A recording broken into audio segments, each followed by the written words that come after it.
Assalamualaikum warahmatullahi wabarakatuh. Alhamdulillah wa syukurillah wassalatu wassalamu ala rasulillahi wa ala alihi wa ashabihi wa mawala.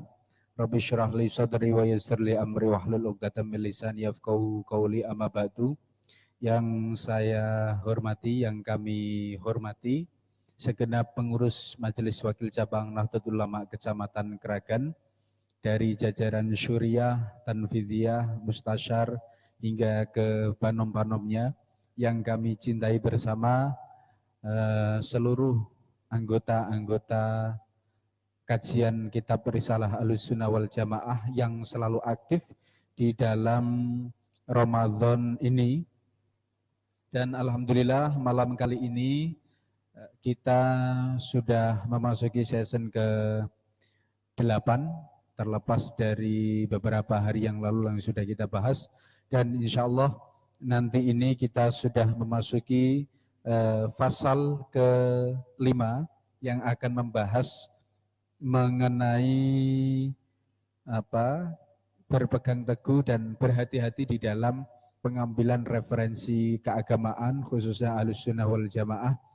Dan kami ucapkan juga selamat malam kepada seluruh sahabat-sahabat maupun warga Nahdliyin atau warga non-Nahdliyin yang aktif di dalam menyimak kajian Risalah Ahlussunnah wal Jamaah karya Rais Akbar Nahdlatul Ulama Hadratus Syekh Haji Muhammad Hasyim Asy'ari di medsos kita di MWCNU Kragan.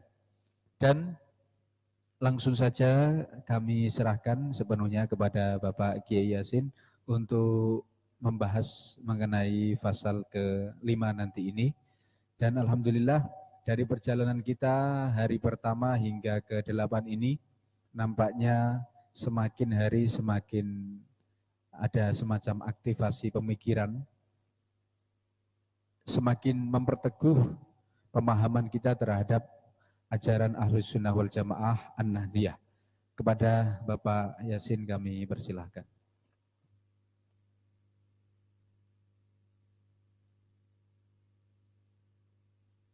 Ila hadratin Nabi Sayyidina Muhammadin sallallahu alaihi wasallam wa ila jami' ikhwanihi minal anbiya wal mursalin wasyuhada wasyolihin wal qurra wal hufat wal muhaddisin wal a'immatil arbah al mujtahidin wa ila sultanil aula Syahadul Qadir al-Jailani wa ila al-imam Abil Hasan Asyadili wa ila sultani Sufyan bil Qasim al-Juraidi al-Baghdadi wa ila hadrati Ruhi Syekh Muhammad Hasyim Asy'ari ar-Raisul Akbar li Jam'iyati Nahdlatul Ulama muallifi hadzal kitab Risalati Ahlussunnah wal Jamaah.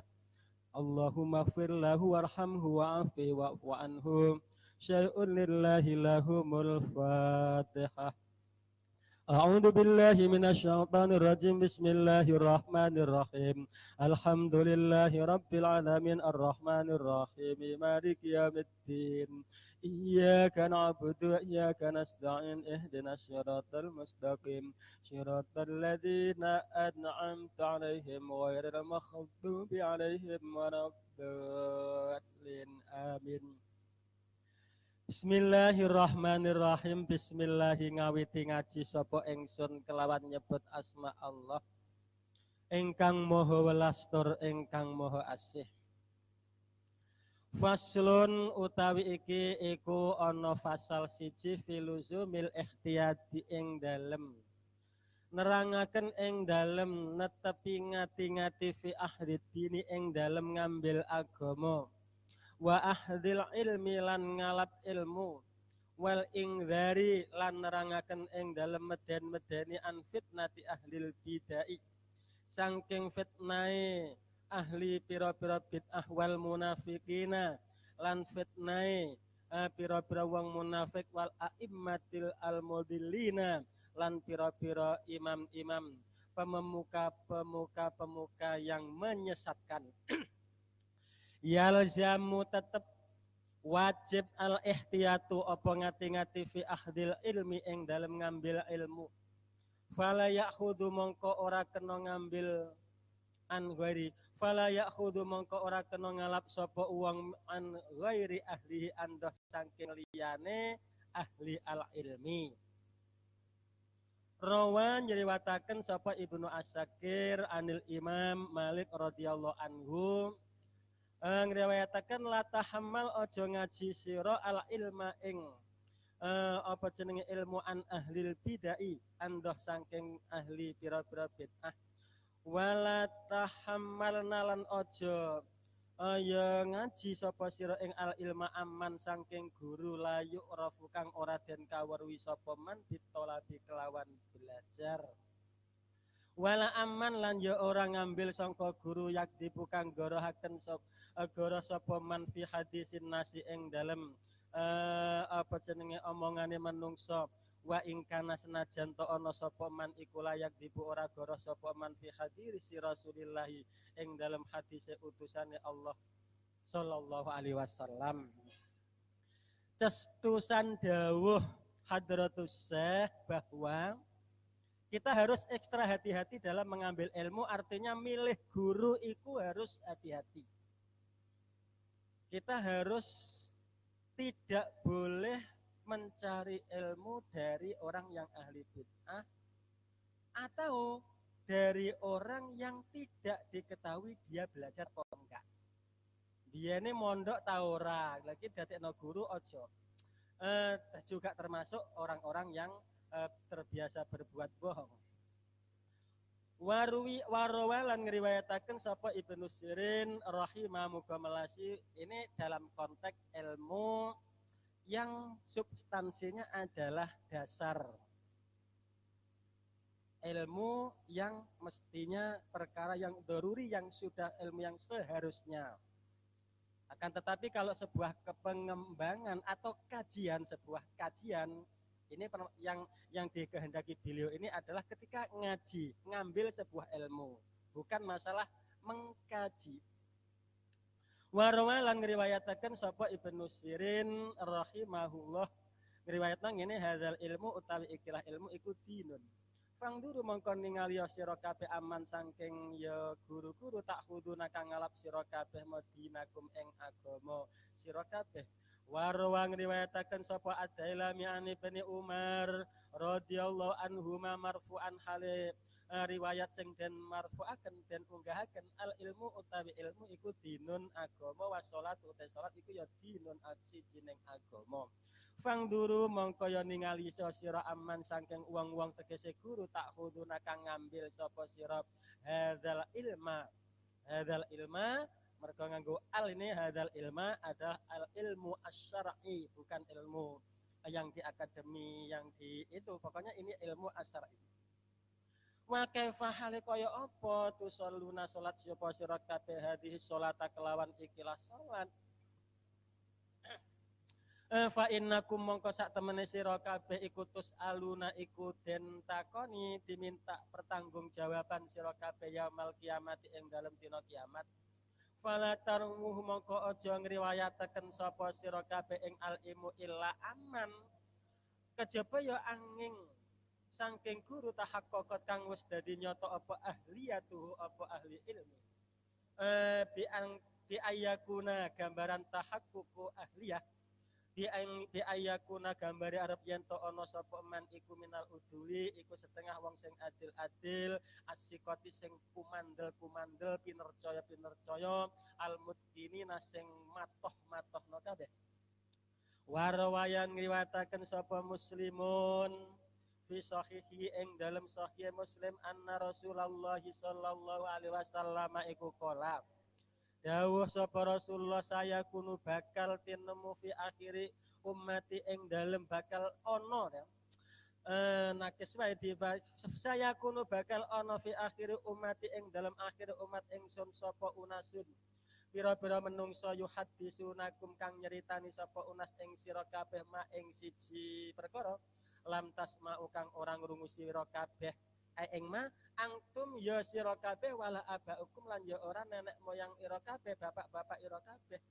fa iyyakum ya sira fa iyyakum wa iyyahum maka kau takutlah tentang itu Wa fi sahihi Muslimin aidan anna Abu Hurairah radhiyallahu anhu yaqulu dawuh sapa Abu Hurairah dawuh ngene kala ngendika sapa Rasulullah sallallahu alaihi wasallam yakunu ana bakal ana fi akhir zamani ing dalam akhire mangsa sapa dajjaluna pira-pira dajjal kadzabuna pendusta kabeh yaktunakum nekani sapa dajjal ing sira kabeh mominal ahadis saking pira-pira hadis bima kelawan nekanine perkara lam tasma'u kang orang rungu sira kabeh angtum ya sira kabeh wala aba hukum lan ora bapak-bapak sira kabeh fa iyyakum wa iyyahum la yudilluna hukum ngoten iki ora nyasarno sapa dajjal ing sira kabeh wala yaftanunakum lan ora mitnah sapa dajjal ing sira kabeh wa fi sahihi Muslimin aidan an Amr bin al-Asi radhiyallahu anhu kala ngendika sapa Amr ngendikane ngene inna fil bahri sak temene iku ing dalem segara sayatina ana pira-pira setan masjunatan kang dibuwi aufako kang nyancang ing sayatin sapa Sulaimanu ibnu Dawud yusiku meh parek-parek apa angkah ruja Arab yang tak keluar sapa sayatin fatakra among konjur tumuli maca sapa sayatin alan nasi ing menungso Qur'anan ing rupa kaya bentuk Quran. Kala dawuh sapa An-Nawawi rahimahu muga melasi ing Nawawi sapa Allah taala khalimuhu luhur sapa Allah. Maknahu utawi maknane utawi artine dawuh mau takra'u alan nasi Qur'anan iku ang takra'a iku arep yen to maca sapa sayatin sayan ing suwiji-wiji laisa kang ora ana apa sayan iku bi Qur'anin iku siji Qur'an wan watakululan ngucap sapa sayatin ngucape innahu satamene al makru yang dibacakan iku Qur'anun litahurra drapun supaya mbujuk sapa sayatin mabihi kelawan al makru rupane bi kelawan perkara sing dibaca muawaman nasi ing umume menungso warawang riwayataken sapa At-Tabrani an Abi Darda radhiyallahu kang ridani sapa Allah anhu anda saking Abi Darda dawe inna ahwafa ma akhafu sak temene luweh den wedenine perkara akhafu kang wedi sapa ingsun ing mah ala ummati ing atase umat ingsun iku al a'immatu iku pemuka-pemuka al mudhilluna kang padha menyesatkan kabeh warwa sapa al imamu Ahmad an Umar radhiyallahu anhu inna ahwafa masak temene luweh den wedenine perkara akhafu kang wedi sapa ingsun ala ummati ing atase umat ingsun iku kullu munafikin iku ya sekabehane wong sing munafik alimul lisani sing pinter ngomonge pinter lisane kala ngendika sapa Al Munawi rahimahullahu taala dhewe ngene kasiru ilmil lisan tegese akeh ilmu lisane jahilul qalbi enggak ngerti atine wal amali lan yo ora amale ati amale ndak ittakhadha ngambil sapa al munafiq mau al ilma ing ilmu makhirfatan ing suatu pekerjaan yata akalu kang dinggo gawe mangan apa biakhir fah mau wa ubahatan lan kanggo apa kebanggaan kanggo apa makna letter lek sing apik iki ya ta'azzazu kang dinggo gawe kumaluhur sapa si utawa nek langsung digawe mabni maf'ul ya ta'azzazu kang dinggo gawe kumaluhur apa biha ubah. Mergo al ilmu yang digandaki ini adalah ilmu asy-syar'i. Kalau ilmu yang ghairu syar'i boleh-boleh saja untuk yad'u annasa yad'u berarti ya ta'azzazu kang gawe kumaluhur sapa si al munafiq mabiha kelawan ubah yad'u ngajak sapa munafik annasa ing manusa dijak ilallahi maring Allah taala wa yafiru lari melayu sapa munafik mau wa ya munafik minhu saking Allah Warawang riwayataken sapa At-Tabrani an Ali radhiyallahu anhu ini sak temene ingsun iku la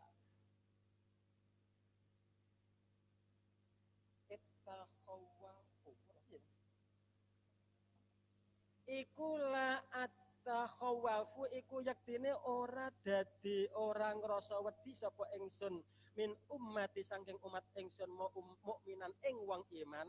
Aku tidak merasa takut dengan umatku pada orang yang beriman wala musyrikan lan ya wong sing nyekutokno. Fa amal mukminu anapun utahe wong sing iman fayah jizu mongko menghalangi ing al mukmin apa imanuhu. Wa amal musyriku anapun utahe wong musyrik fayak ma'uhu mongko iku mekak ing al musyrik apa kufruhu apa kekufurane al musyrik. Walakin atakhawafu angin tetapine dadi ngrasa wedi sapa ingsun alaikum ing atase sira kabeh memunafikan ing wong sing munafik alimal lisani sing pinter lesane. Ya kulo ngucap sapa munafik mak ing perkara-perkara takrifuna kang ngerti sapa sira kabeh ing ma wayak malulan nglakoni sapa munafik mak ing perkara tungkiruna kang ngingkari sapa sira ing ma.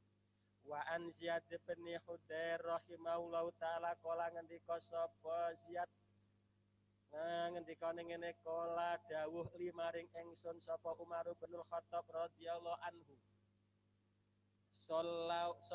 radhiyallahu anhu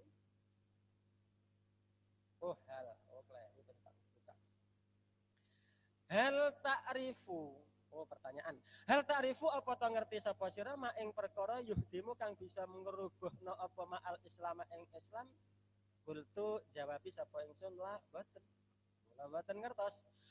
Kala dawuh sapa Umar dawe ngene yuhdimuhu menghancurkan ing al Islam apa zalatul alimi apa keplesete wong sing alim wajidalul munafiqilan debate wong sing munafik bil kitab kelawan nganggo dalil kitab wa hukmil a'immati al-mudhillina lan hukume pemuka-pemuka yang menyesatkan.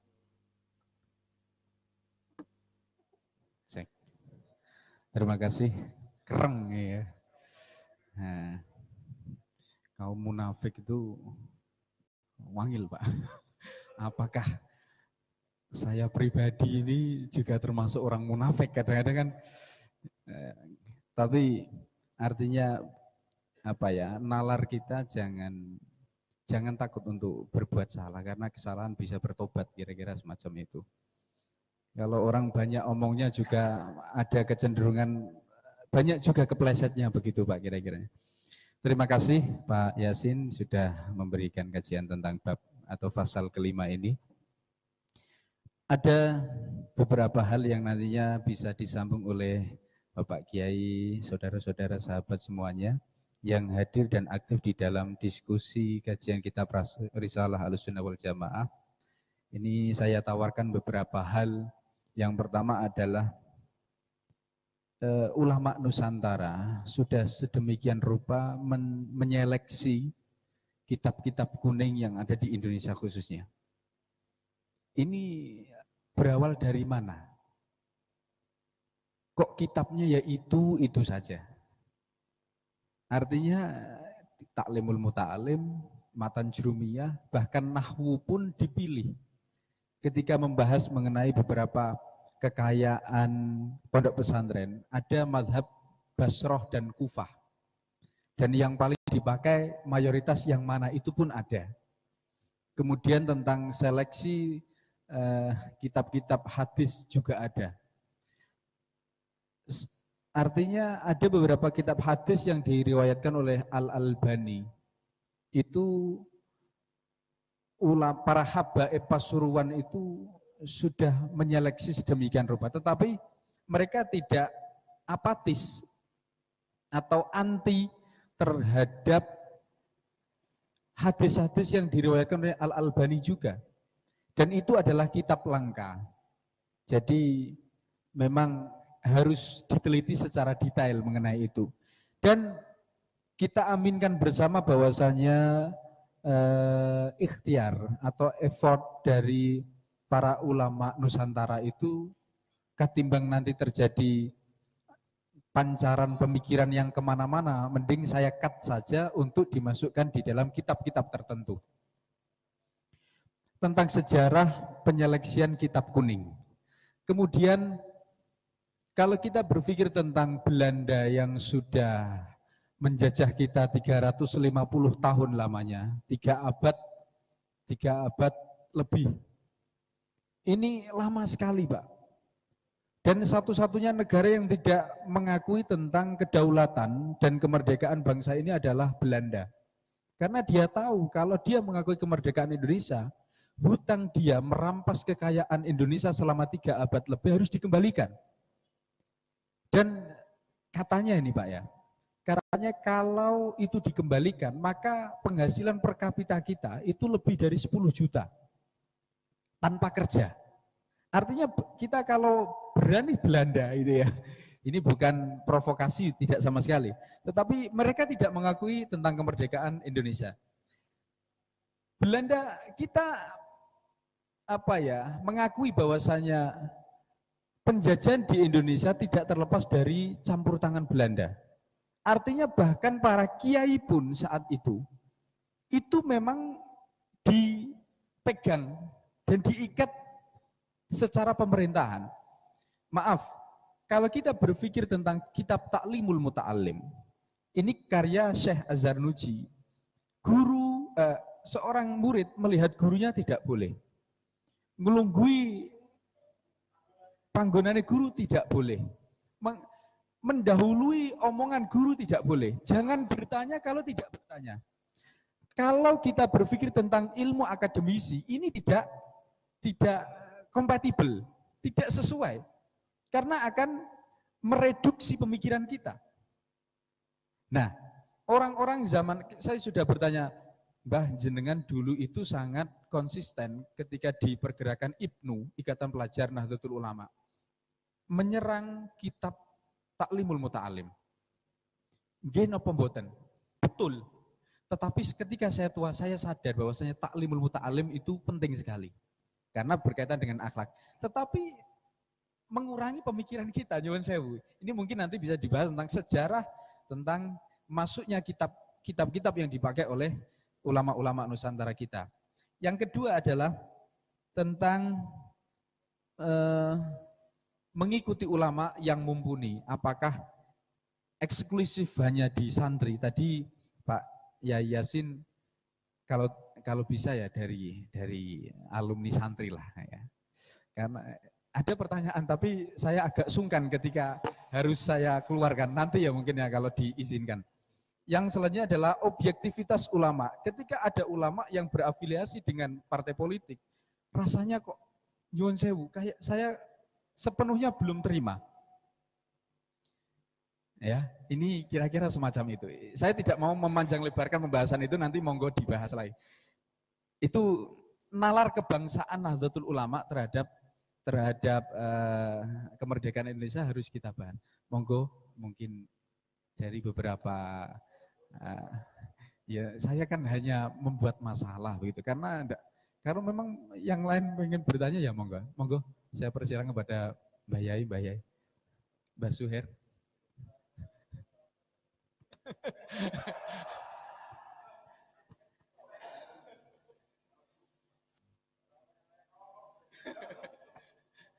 Monggo.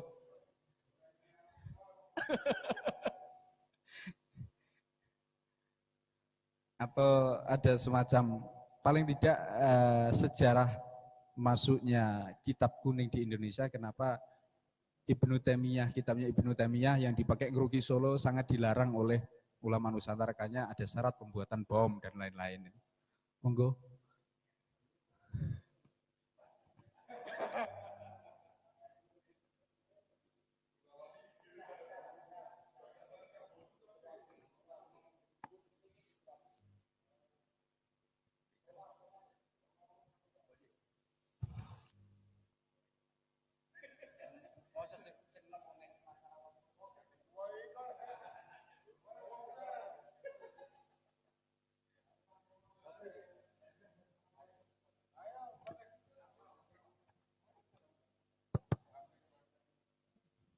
Jadi begini, Terkadang kalau apa yang diungkapkan oleh moderator mengungkap kitab Ta'limul Muta'alim,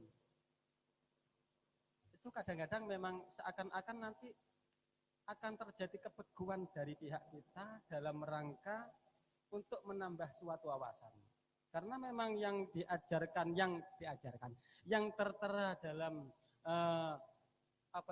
etika belajar mengajar dalam Ta'limul Muta'alim itu seakan-akan memang segala-galanya. Tetapi kalau dalam itu bukan berarti menafikan yang lain, karena kalau kitab itu barangkali versi beliau yang bangetnya apa ya narani, banget ulie bahwa murid itu harus betul-betul, karena nanti yang dibarengi dengan ini kan dalam kitab lain itu begini, asah qad yuradu.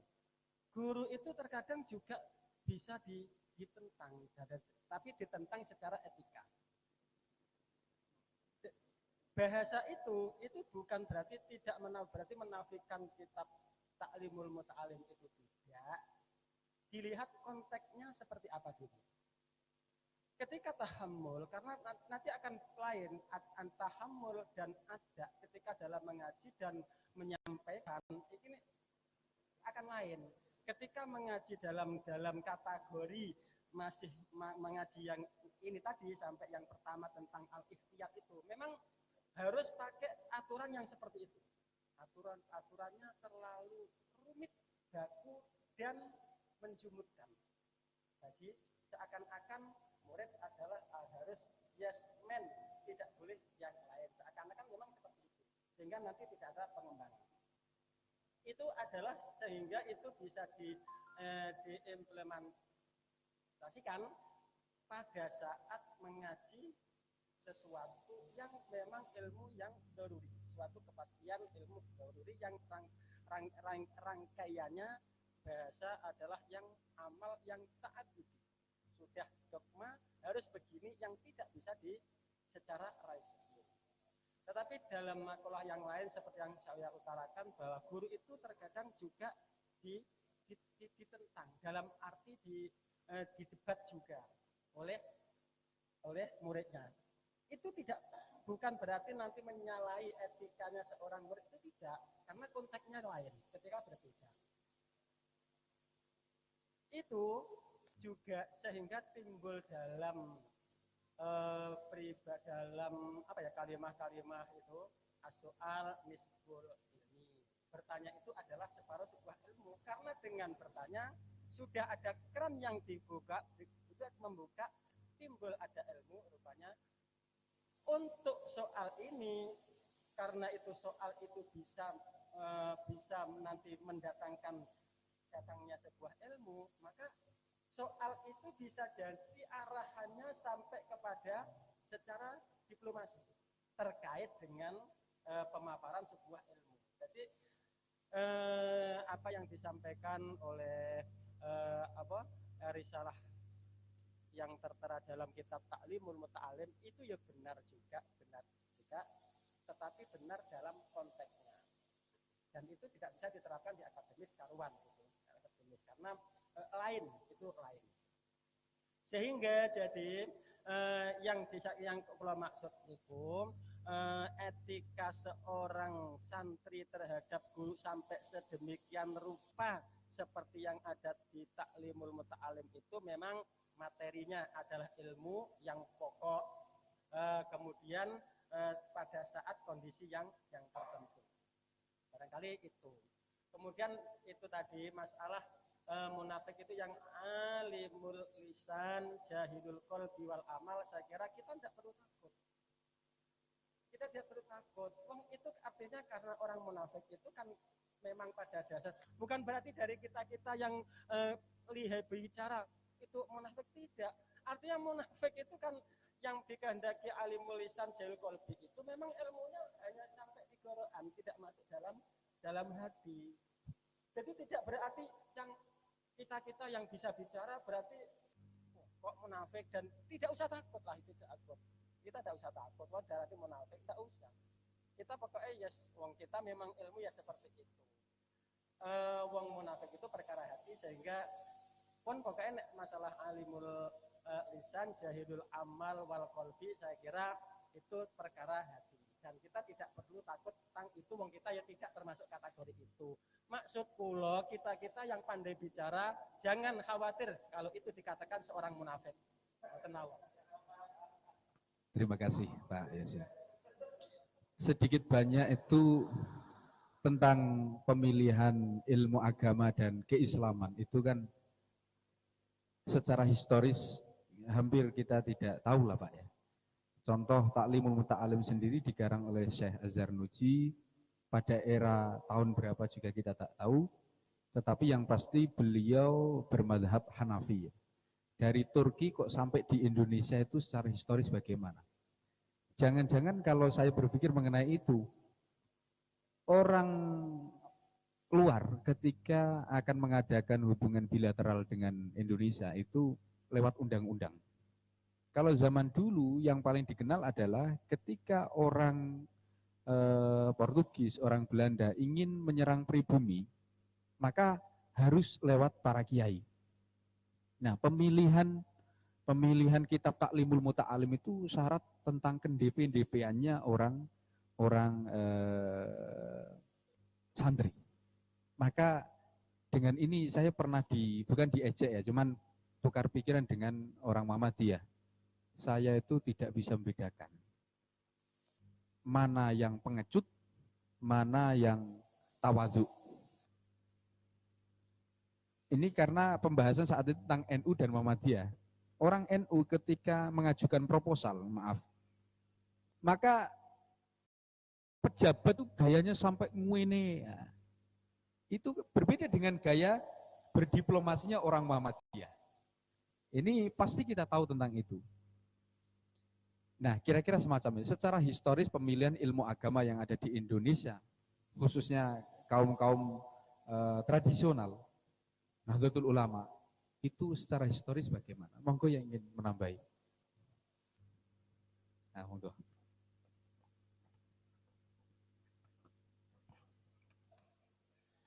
Terima kasih. Jadi apa yang disampaikan Pak Zahid ini selaku moderator kan seolah-olah bahwa ilmu kitab Ta'limul Muta'alim ini sebagai senjata pada waktu itu ben santri ku oga arogan, ben oga ngoyokan derengan ngoten Pak. Diracuni nyuwun saka basane diracuni elek kok. Semacam dihipnotis dengan pendidikan yang ada yang tertera dalam kajian kitab Ta'limul Muta'alim itu Pak ya.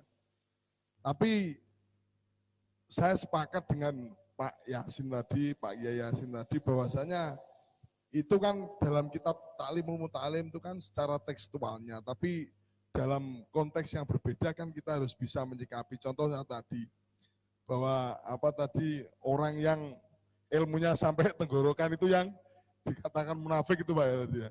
Nggak sampai di hati. Nah, mestinya kalau Pak Zahid pernah beberapa waktu lalu ini juga membahas Ta'limul Muta'alim kebetulan Pak dengan salah seorang orang ulama ya, ulama nek cara kula mun. Jadi bahkan beliau itu mengatakan janjane ku nek wong wis bener-bener ngamalno Ta'limul Muta'alim iku wis ora pantes mlebu politik seperti apa yang disampaikan Pak Zahid. Tapi kita kembalikan lagi pada permasalahan bangsa ini. Ketika bangsa ini dilanda dengan masalah politik yang begitu dahsyatnya, bahkan segala penjuru, segala lini dimasuki dengan bau-bau politik.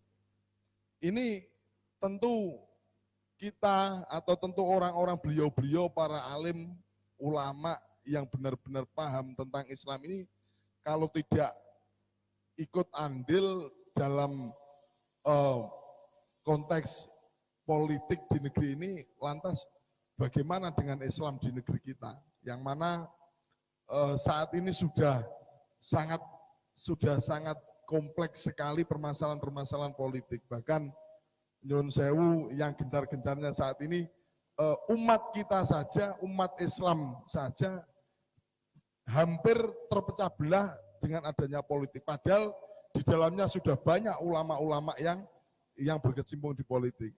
Alangkah lebih buruknya kalau tidak ada ulama-ulama yang di dalamnya. Nah, jadi kaitannya dengan tadi, apakah ini mungkin kalau Pak Zaid menyimpulkan menarik garis, apakah taklimul muta'alim ini memang kalau beberapa waktu yang lalu, apakah ini cara politik dari mana? Turki Pak Zaid? Kalau kita taklimul muta'alim dari mana Pak? Turki ya. Apakah ini taktik dari Turki untuk menyusupkan ajaran-ajaran atau pendidikan-pendidikan di Indonesia? Saya rasa sebelum mungkin kalau tadi kan belum diketahui taklimul muta'alim masuk ke Indonesia itu tahun berapa kan belum. Tapi jauh sebelum itu kan Indonesia yang mana Nusantara pada waktu itu Nusantara dengan terkenal Nusantara ini masyarakatnya yang santun, pada beberapa waktu yang lalu juga pernah berdiskusi hal ini. Dulu justru orang Jawa, orang Nusantara itu tidak mengenal yang namanya saake. Jadi kalau dulu ada bahasa nyowo, balesane nyowo dulu. Jadi sangat bertentangan dengan saat ini. Kalau saat ini orang Jawa atau orang Indonesia itu sangat dikenal dengan keramah tamahnya. Pernah saya dengar cerita dari orang tua, bahwasanya dulu itu Indonesia, Nusantara tidak semacam ini.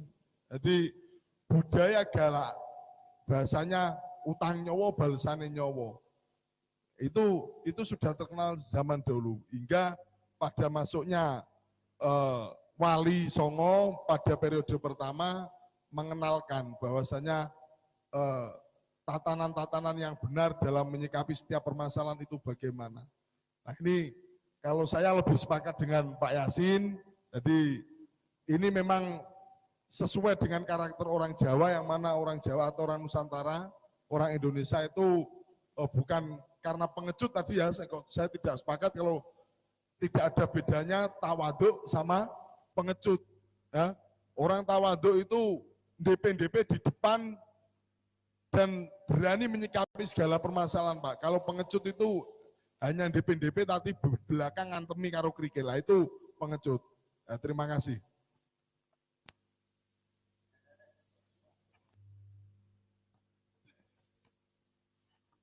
Terima kasih.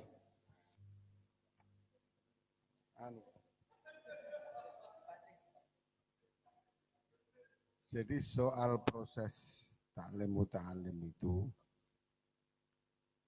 prinsipnya Ahlussunnah wal Jamaah. Kowe nak bodoh iku kudu gede akhlake. Nak gak iso ngalim akhlake sing apik. Itu prinsipnya begitu. Nak ngalim iku otomatis dia punya akhlak. Nah iso kan loro-loro. Jadi taklim muta'alim itu tidak perlu kita perdebatkan. Karena taklim muta'alim itu adalah di daerah sana loh, Arab. Itu Eropa yang jajar Arab. Soal proses dibawa ke Indonesia kitab taklim muta'alim itu memang dulu ulama-ulama besar dunia itu mesti mukimnya di Arab. Ulama Indonesia saja banyak, ada Syekh Mahfud, ada Nawawi Banten dan sebagainya. Jadi kalau ada kitab di sana mesti menyebar ke seluruh dunia, termasuk kitabnya Mbah Nawawi, Mbah Syekh Mahfud dan sebagainya. Jadi bagaimana proses pelariannya kitab ke sini ya begitu. Sing belajar ning Arab ya mesenduk kitab-kitab di Arab dan dibawa ke negara masing-masing. Jadi prinsipnya itu Ahlussunnah wal Jamaah iku nek gak iso ngalim ya kudu akhlakem sing apik. Kemudian Indonesia itu atau Nusantara itu sudah negara yang berbudaya. Arab itu tidak punya budaya. 0 ke 0. Itu di Arab. Sampai assalamualaikum wae nganggo wahyu. Ya, ning Quran. Nganti Sayyidina Umar itu, salah satu riwayat, pas istirahat awan, ono tamu, pas istirahat lagi turu, cara gue ya lagi kelon ngono misale. Ngatu mbaten, ya Allah, ngene iki mbok ana wahyu supaya iku wong mertamu iku awan uga do mertamu iku nganggo wahyu. Itu karena tidak ada budaya di sana. Ning kene itu sebelum Kanjeng Nabi lahir iku wis ana tata krama sudah. Soal ada nyawa, bayar nyawa, utang nyawa dibayar nyawa.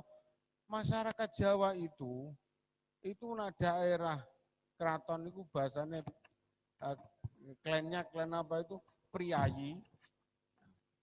Kemudian kan yang kedua yang orang awam. Nah itu memang orang-orang kampung, orang cara wong Arab, wong Baduine, wong Jawa itu memang belum punya budaya. Nah sing kaum santri dan kaum cara kelas abangan itu memang budayanya masih rendah. Nah, ketika kelas abangan budaya masih rendah, utang nyawa, bayar nyawa, muncullah kemudian ada budaya yang dicampur antara Islam dan masyarakat Jawa. Tapi janjane sentral kekuasaan sing kaum santri itu sudah punya budaya tinggi. Wong karo wong tua wae ndep amit. Gawa wedangnya ndak boleh itu. Gawa nampan terus sangisore cangkem ndak boleh, karena harus di atas hidung dan sebagainya. Itu sudah lama. Artinya, sehingga ada kecocokan ajaran-ajaran akhlak termasuk di buku kitab Ta'limul Muta'alim itu memang sangat sesuai sehingga sangat klop. Nah, Ta'lim Mbah Hasim itu nganti sajadah wae santri sing gelarno.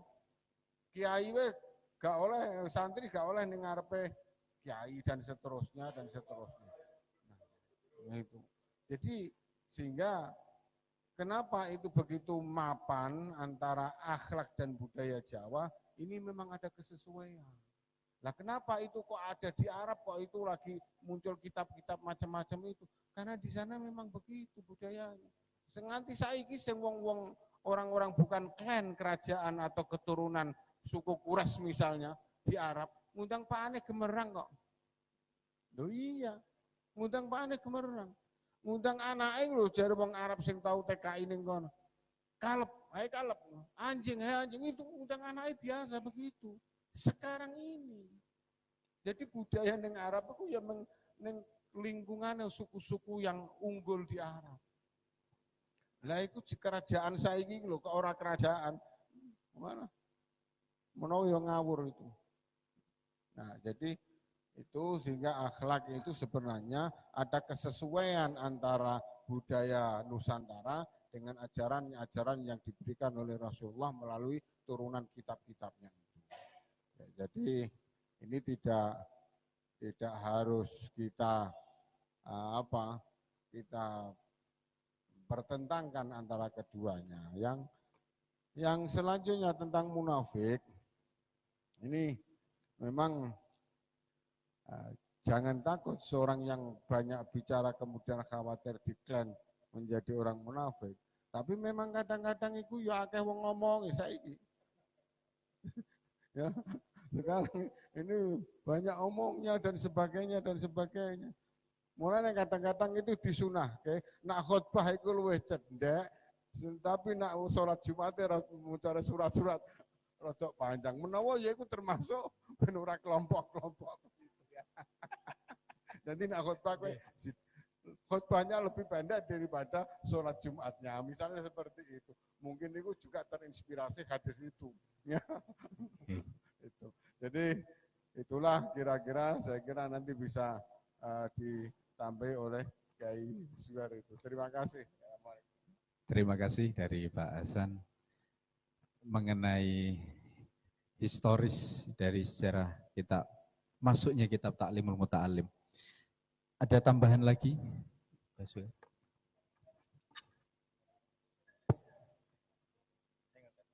Ya mengenai kitab Ta'limul Muta'alim, kita tidak usah terlalu mencurigai bahwa mu'alifnya itu mualifnya itu seolah-olah menghipnotis santri-santri itu tidak usah kita itu curiga yang semacam itulah. Itu dulu sudah pernah kok dibicarakan semacam itu, tapi kita nggak usah ikut-ikut kualatnya.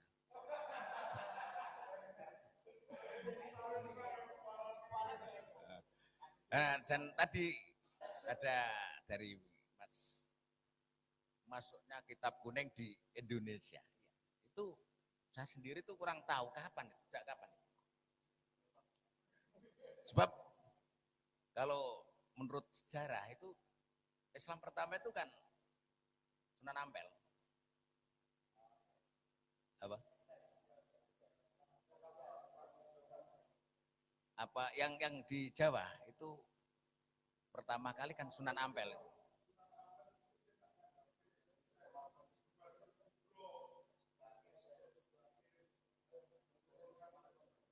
Iya, tapi penyebaran Islamnya itu kan mulai Sunan Ampel. Kalau Jum'at berapa itu saya tidak tahu itu. Apa di sini cuma singgah terus pergi, enggak tahu. Tapi kalau terus mengembangkan ilmu agama itu kan Sunan Ampel itu mulainya itu. Lah apa kitab-kitab apa itu? Kitab-kitab kuning itu masuknya bersamaan dengan Sunan Ampel itu.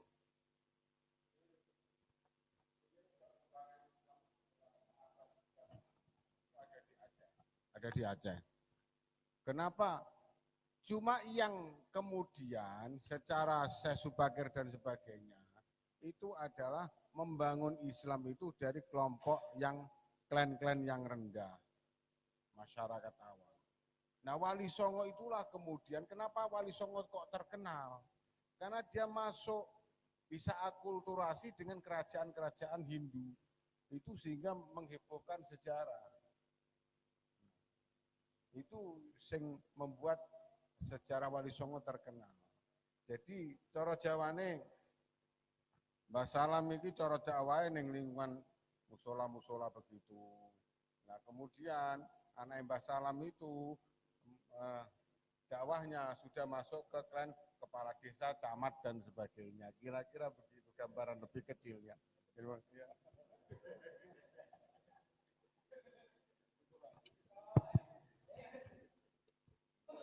Kalau di Aceh itu yang saya ketahui itu kok yang masuk di situ dan berdakwah di situ itu Maulana Ishaq. Jadi kalau saya di Jumadil Kubro itu saya kurang tahu sejarahnya itu. Kalau Maulana Ishaq itu memang di Fasi itu Sumatera ya. Fase. Sumatera Fase. Pokoknya Fase. Itu Maulana Ishaq itu di situ. Itu mungkin Maulana di situ itu sebelum Sunan Ampel. Sebab Maulana Ishaq itu saudaranya bapaknya Sunan Ampel, tapi kalau bapaknya Sunan Ampel kan di Campa. Nah, Maulana Ishaq itu di Fase itu, di Sumatera itu. Maka kalau lihat itu Islam Jawa dengan Sumatera itu di Sumatera kita. Iya. Dulu sebab Maulana Ishaq itu di sana itu kan sampai punya anak dua, yaitu Sunan Sunan mana itu Gunung Jati dengan yang dikawin siapa itu Kalijogo. Itu kan saudara itu. Istrinya Kalijogo itu kan saudaranya Sunan Gunung Jati. Itu kedua-duanya itu lahirnya di sana. Di Pasi tadi Sumatera itu. Jadi kalau lihat itu kelihatannya kok ya dulu masuk Sumatera lah dengan Jawa. Lah apa kitab kuning itu masuknya saat Maulana Ishaq itu. Saya itu sendiri kurang jelas kok. Ya tahu-tahu ya di pondok ngaji kitab kuning gitu aja.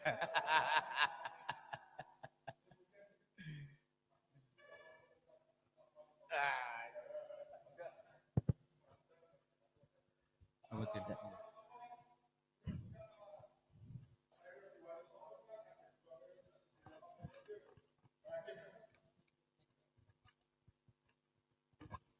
Kalau Atlas Wali Songo itu mungkin Mbak Mudin Hakim, wah ini mempelajari tenanan karena karena termasuk sarjana kuburan. Bagaimana? Ya, jadi kalau saya pernah membaca sekilas juga itu memang ternyata Wali Songo Mbak Suher. Wali Songo yang kita ketahui yang saat ini ada Sunan Bonang, Sunan Ampel dan sampai ke bawah-bawahnya, itu ternyata merupakan generasi kedua.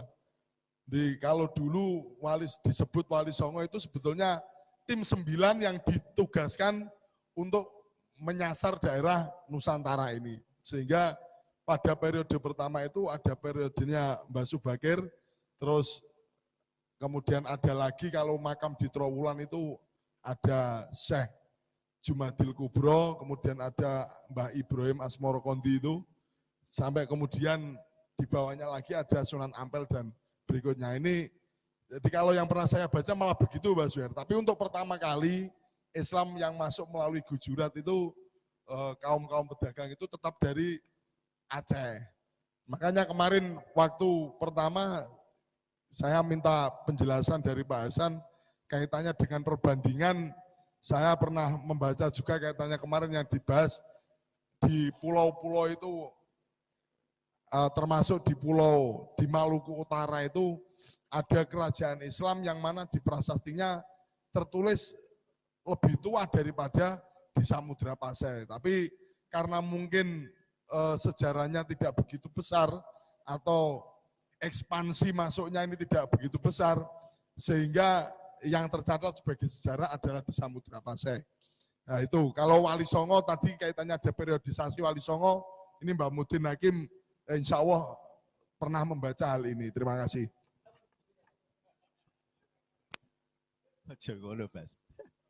Terima kasih. Ini pembahasannya dari taklim ke kuburan nih Pak ceritanya ini. Beralih. Kita kembali saja ke taklim muta'alim. Tadi dijelaskan bahwa kitab ini adalah termasuk hasanah dari Turki. Kenapa di Jawa itu ulama-ulama kita dulu memasukkan taklim muta'alim?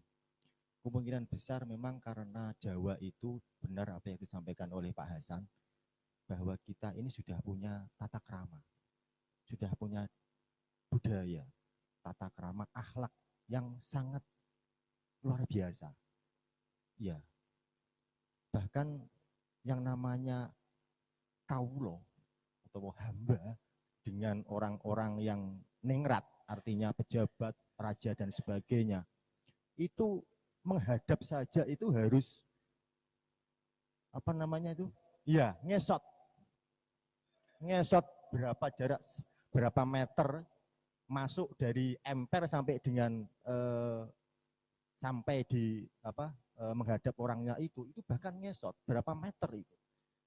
Nah itu mungkin kenapa taklim muta'alim itu masuk di Pulau Jawa. Kemudian kita tahu juga bahwa di Jawa itu juga sudah mempunyai sebuah ilmu yang ada hubungannya dengan, kalau orang kita kenal dengan Manunggaling Kawula Gusti itu kan ya memang itu kan bahasanya kan tasawuf juga. Saya maknai taklim itu tasawuf, makanya tinggi itu, sangat luar biasa. Jadi saya sangat kagum sekali dengan orang Jawa. Kalau tadi Mas Basuri menyebut ada apa tadi? Enggak, bukan yang tadi. Bukan. Bukan itu. Kuburan lagi. Yang bukan yang bahasan tadi loh, yang Jawa tadi loh, yang tidak nyowo balas dengan nyowo.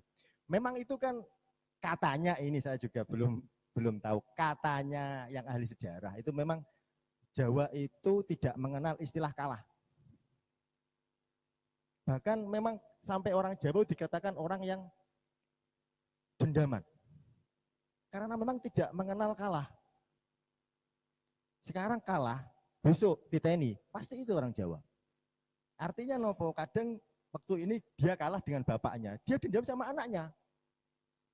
Itu orang Jawa. Maka tidak mengenal istilah kalah. Akhirnya Wali Songo itu memasukkan ajaran ngalah, yang artinya ngalah Allah. Itu. Untuk itu ya untuk apa? Memberikan pengertian pada orang Jawa bahwa orang itu ya memang harus ngalah. Nah, itu bagian dari sejarah. Kemudian kita juga tahu juga bahwa perkembangan Islam di Jawa ini tidak lepas dari dua sisi kiai dan sisi wali. Saya pernah dengar Mbah Maimun itu ngendika ngeten. Dulu itu ada masjid wali, ada masjid kiai, ada pondok, pondok itu ada kiainya, ada walinya. Jadi saling berdampingan. Kalau sekarang kan mungkin sudah mulai itu ya, sudah mulai apa namanya, bilang wali murid. Tapi kalau di sana masih ada, insya Allah ada kiainya, ada walinya. Jadi saling berdampingan. Makanya kita kadang menyebutkan, ini masjid peninggalan wali, ini masjid peninggalan kiai. Itu masih ada sampai sekarang. Kemudian terkait dengan masalah konteks kuburanisme, itu saya kira pembahasan masalah sejarah itu ada yang dari ilmiah, ada juga yang dari non ilmiah. Saya sebut non ilmiah itu maksudnya apa? Orang itu kalau mau bahas kuburan itu harus tahu alam malakut gitu aja. Kalau belum tahu alam malakut belum bisa bahas kuburan. Tapi kalau kita lihat dari sisi ilmiah, ya monggo lah. Itu kan kajian-kajian ilmiah kan bisa, ini sejarah, ini dari mana itu bisa. Tapi kalau yang lebih ke detailnya tentang masalah kuburan itu kita tidak akan lepas dari yang namanya alam malakut. Mungkin itu yang bisa saya sampaikan. Terima kasih. Ada tambahan lagi? Atau dilanjut pembacaan kitab kuning?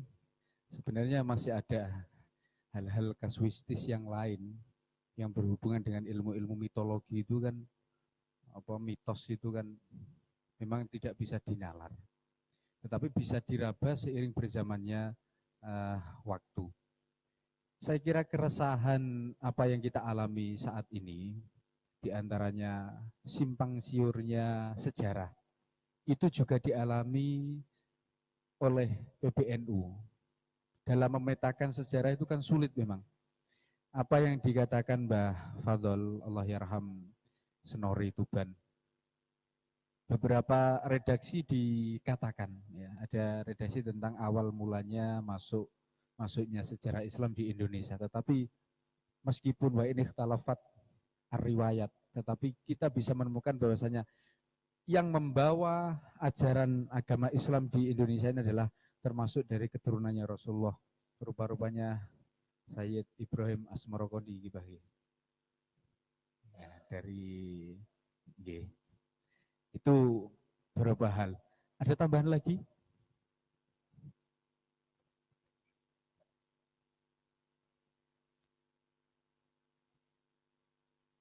Monggo Pak Hamzani. Assalamualaikum warahmatullahi wabarakatuh. Waktunya tinggal 10 menit sehingga nggak usah ditambah bacaannya ya. Jadi tambah komannya saja. Sini. Tapi sebetulnya saya tidak ingin menambah, apalagi mengurangi. Tadi sudah begitu banyak yang menyampaikan, dan semua yang disampaikan itu menurut saya benar sesuai dengan tatarannya masing-masing. Seputar persoalan yang diangkat, yang dilontarkan oleh moderator memang menarik untuk menjadi bahasan. Saya hanya akan menyampaikan saja bahwa pengakuan jelas sudah kita dapat dari masyarakat Indonesia.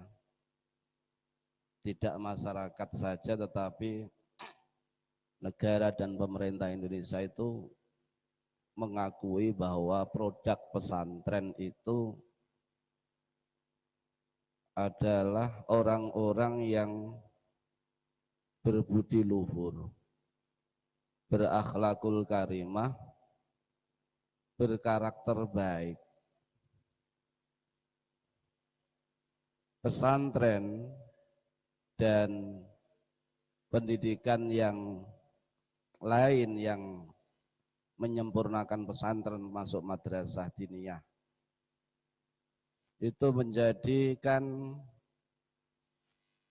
alumni-alumninya orang-orang yang diakui, orang-orang yang berkarakter baik, karena di dalamnya ada pengajaran tentang kitab Ta'limul Muta'allim, baik dibaca secara langsung maupun tidak dibaca secara langsung, tetapi roh isi dari ta'lim muta'alim itu dipraktekkan keseharian di pesantren maupun di madrasah.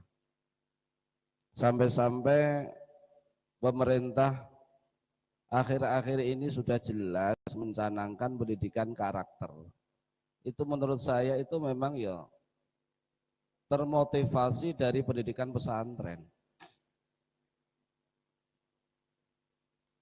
Karena dianggap sukses mencetak kader-kader yang berkarakter, maka mestinya kaum santri dan santri-santri madrasah merasa bangga. Bukan kemudian malah justru pesimis dan tidak kurang pede, tidak. Sehingga keberadaan pendidikan ruhnya ta'limul muta'alim tetap dibutuhkan sepanjang masa. Cuman yang namanya zaman berjalan, seiring perkembangan zaman tentu saja pengejawantahan dari ruh ta'limul muta'alim dulu dengan sekarang tentu beda. Bedanya itu bukan berarti sekarang sudah mulai enggak ada unggah-ungguh, tidak. Tapi seiring dengan perkembangan zaman, itu ada beberapa hal yang ada perubahan-perubahan yang tidak sifatnya tidak prinsip. Yang namanya unggah-ungguh itu,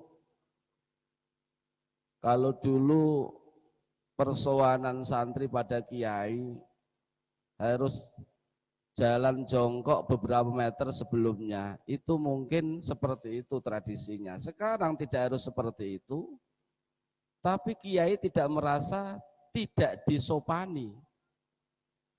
Satu. Jadi kemudian kalau dulu misalnya anak naik sepeda, Pak Guru jalan kaki tidak berani mendahului. Kalau sekarang kepentingannya banyak sekali, bagaimana mungkin nuntun terus Pak Guru ini jalan? Lah cukuplah amit-amit Pak Guru, amit-amit Pak Yai, itu pun dianggap tetap masih menjalankan ajaran ta'limul muta'alim. Prinsipnya saya sampaikan lagi bahwa pengakuan itu sudah kita dapatkan dari khalayak ramai, pemerintah dan masyarakat Indonesia tentang produk pesantren. Kaitannya dengan akhlakul karimah atau berbudi pekerti yang luhur. Kemudian yang tadi ada nasihat dari Sadratus Syekh kaitannya dengan memilih guru. Ya itu juga betul. Guru adalah yang mendidik anak. Ruhnya itu akan diwarnai seperti apa tergantung guru. Dikatakan tadi guru yang harus dipilih tidak hanya sekedar pinter dan pandai alim, tetapi juga perilaku Pak Guru seperti apa itu juga menjadi perhatian untuk menjadikan sesuatu yang jadi pilihan. Artinya apa? Yang namanya kemungkinan alim bi ghairi amil itu mungkin, tetapi yang diharapkan tentu saja adalah guru kiai yang ya alim ya amil bi ilmihi tentu saja. Kemudian dalam konteks kekinian modern, zaman modern, ternyata memilih guru itu dikaitkan dengan institusi. Orang, siswa, wali siswa yang akan memilih guru dalam hal ini adalah memilih institusi pendidikan. Itu juga milih yang institusi itu baik tidaknya itu ada ukuran sekarang. Ukurannya apa? Akreditasinya seperti apa misalnya? A, B, atau C. Tentu saja orang tua akan memilih, wah ini mantap kalau A. Kenapa? Ini berarti guru-gurunya adalah profesional. Di dalam profesional itu ada kealiman, di dalam keprofesional guru itu ada yang namanya guru beretika yang baik tentu saja. Kalau di tingkat pendidikan dasar dan menengah, kalau pendidikan tinggi itu juga masih dipitat lagi milihnya. Di pendidikan Universitas X misalnya, ini bagus secara umum. Kemudian yang mau dipilih fakultas dan prodi itunya, prodi fakultasnya sudah berakreditasi apa, itu juga dipilih. Jadi ternyata memang seiring dengan perjalanan waktu, perkembangan zaman, yang namanya memilih guru itu juga melalui tahapan-tahapan dan perubahan-perubahan seperti itu. Pergeseran yang tidak prinsip, pergeseran yang memang sejalan sebetulnya, tapi memang dengan ranah yang seperti itu dan dengan iramanya yang seperti itu wajar. Kemudian yang terakhir kaitannya dengan saya sepakat memang banyak bicara, kemudian kita takut, kemudian mengerem takut-takut nanti di ketatrapan jadi orang munafik, itu saya sepakat tidak ya. Jadi justru dengan produk pesantren tadi, kembali ke Mbah Zarnuji tadi, malah justru kita pandai bicara pun itu juga beretika. Kita pandai bicara pun itu juga dengan rambu-rambu ilmu yang kita miliki, sehingga jauh dari kebohongan, jauh dari apa yang namanya penyampaian sesuatu yang tidak faktual dan mengada-ada dan sebagainya, itu insya Allah juga akan ditepiskan dan akan kita jauhi. Prinsip yang terakhir bahwa pendidikan pesantren dengan berbagai macam disiplin ilmu syariah, dari kitab-kitab apa, usuluddin kitab apa, akhlak dan sebagainya, ya, tasawuf apa, itu semuanya saya pikir sudah dalam tataran pemilihan-pemilihan seperti yang disampaikan tadi. Semua yang baik itu sekali lagi tidak membelenggu santri dan lulusannya untuk lebih maju dan berkreasi. Yang jelas semua yang disampaikan tadi, isi dari kitab-kitab itu tadi, itu sekali lagi tidak membelenggu dan tidak merasa terbelenggu santri dan alumni pesantren itu. Jadi dengan demikian maka yang namanya sesuai dengan perkembangan zaman, santri dan alumni santri, bahkan nanti juga alumni santri ada yang kiai, dan yang pada akhirnya kalau punya kecenderungan untuk memperbaiki masyarakat, memperbaiki negara dengan terjun ke dunia politik praktis, kenapa tidak, itu pilihan. Dan sekali lagi semua orang sudah tahu bahwa yang namanya politik itu tidak kotor. Semuanya itu perlu politik. Yang bikin kotor itu ya manusianya. Manusia yang seperti apa? Ya yang tidak berkarakter tadi. Lulusan pesantren yakin jauh lebih baik jadi apapun, termasuk jadi politisi dan jadi orang yang ada di Senayan senator pun insya Allah jauh lebih baik daripada yang tidak kenal ngaji sama sekali. Demikian. Terima kasih Pak Hamzani. Dari beberapa hal yang sudah kita bahas, apakah masih ada tambahan atau kita cukupkan atau ada kasus tertentu lagi? Terima kasih. Poin dari Mbah Hasyim sampai mengungkap pasal yang tadi, itu barangkali memang pada zamannya itu sudah banyak orang yang sudah ini bid'ah, itu bid'ah, dan seterusnya, dan seterusnya. Sementara dia tidak diketahui. Dia itu belajarnya di mana, tapi kalau ini sudah berani membid'ah, atau artinya itu sudah terjadi betul pada masanya, atau itu adalah sebuah prediksi nanti akan ada orang yang seperti itu. Sehingga beliau sampai mencetuskan, nek belajar, kalau belajar itu pilih ilmu, itu pilih, nek belajar itu pilih gurune itu sing piye, dan seterusnya, dan seterusnya. Jangan belajar kepada orang yang ahli bid'ah dan seterusnya tadi. Jangan belajar kepada orang yang tidak diketahui belajarnya di mana, tapi kok sudah seperti itu, dan seterusnya.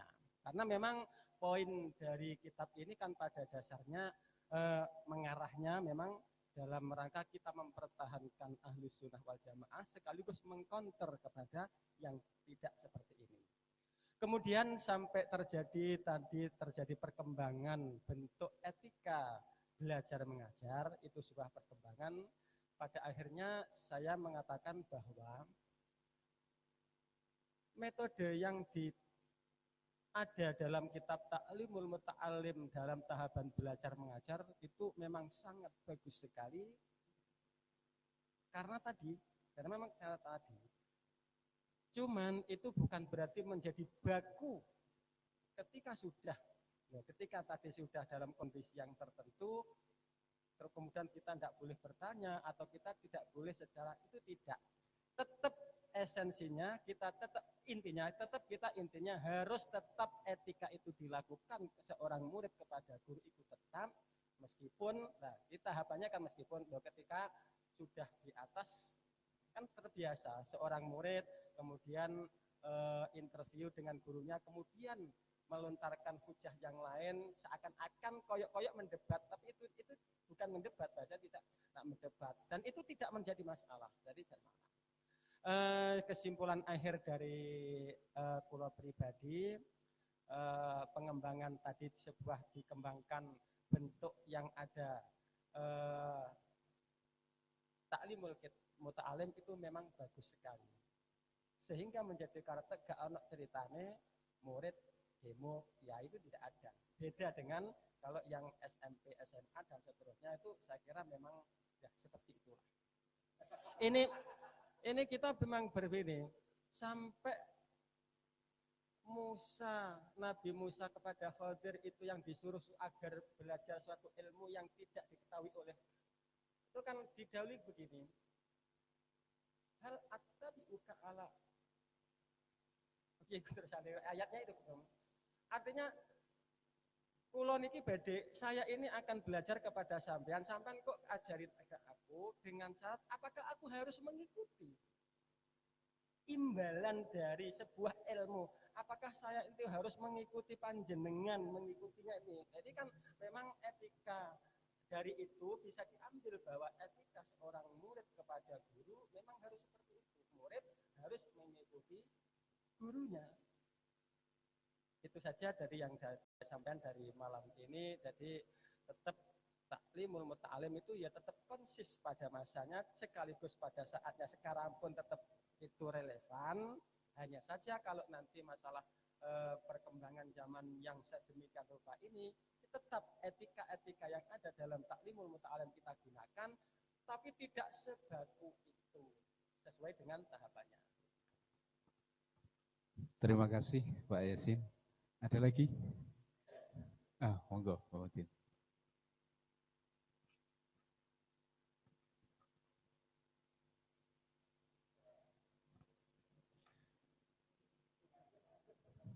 Pertanyaan si Dito. Sebenarnya sih mau bertanya saja. tadi di dalam kitab itu kan dijelaskan ada yang beberapa yang sudah disinggung, sayatin, artinya orang-orang yang berbicara mengatasnamakan Al-Quran, tapi sebenarnya apa yang dia sampaikan itu adalah bukan dari Al-Quran. Kan ada tadi yang itu, yang sayatin itu, batakul innahu Qur'anun itu. Nah itu kan, apakah itu memang sudah terjadi pada zaman kita saat ini? Karena kalau saya pernah dengar, niki wong Jawa, pernah ada yang mengucapkan bahwa le ati-ati engko kowe nek nemoni zaman keplok.